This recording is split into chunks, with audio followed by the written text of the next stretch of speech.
Olá, sejam bem-vindos a Cerebral Influencer.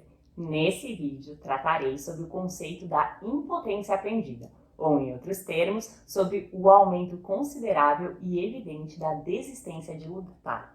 Fato é que os psicólogos americanos Martin Seligman e Stephen Meyer, através de algumas pesquisas, puderam comprovar que o meio exterior influencia diretamente no meio interior, principalmente em relação ao nosso livre-arbítrio ou capacidade de escolha, uma vez que, sobretudo, as experiências que adquirimos na vida sempre são consideradas pelo nosso cérebro, que automaticamente acessa as nossas memórias antes de qualquer tomada de decisão. Contudo, antes de falarmos sobre esse polêmico experimento, publicado no ano de 2016, cabe destacar que o mesmo foi totalmente idealizado e realizado por cientistas, mediante a autorização e o controle das autoridades de seu país para a realização desse tipo de experiência com animais. E que, acima de tudo, o nosso intuito aqui não é de apoiar ou de incentivar essa prática em hipótese alguma. Isso posto, com o objetivo de identificar como os estímulos negativos poderiam moldar os comportamentos futuros, neste estudo em questão, alguns cães foram divididos em 3 grupos distintos. Os cães do primeiro grupo receberam coleiras que emitiam choques elétricos leves e esporádicos. Todavia, quando apertavam ocasionalmente uma alavanca, esses choques eram imediatamente interrompidos.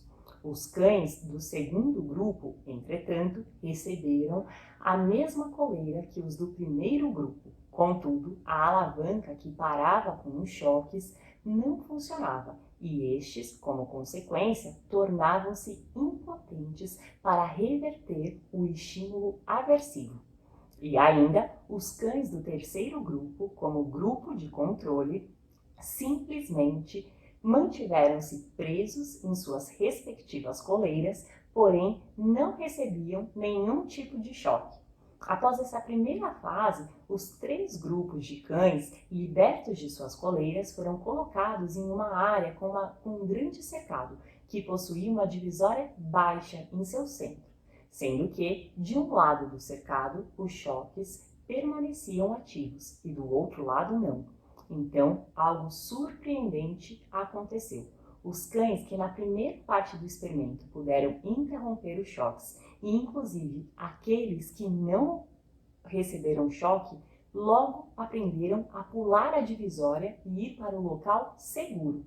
Em contrapartida, os cães que foram desamparados no início não tiveram nenhuma reação, não fizeram nada para evitar a rotina de choques. Isso porque realmente nem sequer desconfiaram que poderia haver outra opção. Infelizmente, haviam aprendido a tornarem-se impotentes. De forma similar, nós, seres humanos, quando somos constantemente repreendidos ou até mesmo quando as recompensas independem das nossas ações, também podemos, assim como os cães dessa experiência, simplesmente acreditarmos que, sobretudo, as consequências não resultam das nossas atitudes, mas ocorrem involuntariamente. Paradoxalmente, nesse aspecto, não escolher também torna-se uma escolha. Assim sendo, permanecer em uma situação incômoda e desconfortável, sem buscar outra alternativa, da mesma forma é optar inconscientemente por permanecer acostumado ao sofrimento, sendo que exatamente a mesma energia investida para nós nos adaptarmos ou nos ajustarmos àquilo que não nos faz bem, poderia ser investida para justamente encontrar outra alternativa e, consequentemente, encerrar de uma vez por todas a repetição de ciclos desagradáveis. Então, preste bastante atenção, não desista nunca. Sempre existe uma escolha certa e uma porta aberta para as boas mudanças. E você, já tinha ouvido falar do conceito de impotência aprendida? Então, venha pensar fora da caixinha. Acesse www.cerebralinfluencer.com.br. Muito obrigada e até o próximo vídeo.